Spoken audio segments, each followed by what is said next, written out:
Arestado ang isang street-level individual sa isinagawang drug bypass operation ng Miagao Municipal Police Station, Station Drug Enforcement Team sa Barangay Tatoy, Miagao, Iloilo. Ito lang ika-4 ng Agosto taong kasalukuyan. Ang naarestong suspect ay kinilala na si alias Jonas, 42 anyos, may asawa, tindero ng isda, street-level individual at residente ng nasabing lugar. Nakumpiskang humigit kumulang 10 gramo na pinaghihinalang shabu na may standard drug price na tinatayang 68,000 pesos.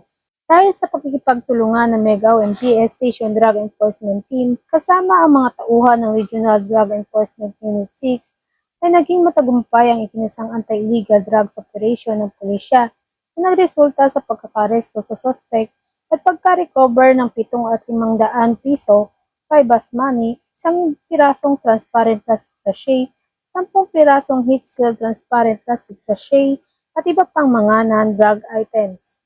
Kasalukuyang nasa pangangalaga ng Miagao MPS ang suspect para sa tamang disposisyon ng kanyang kaso na may paglabag sa RA 9165 o Comprehensive Dangerous Drugs Act of 2002.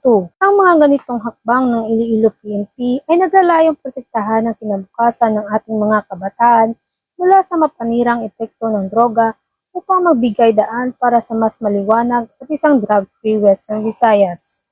Mula dito sa Police Regional Office 6, ako ang inyong PNN Correspondent, Patrolwoman Riza Valencia, alagad ng batas, taga-daguyod ng Balitang Pulis.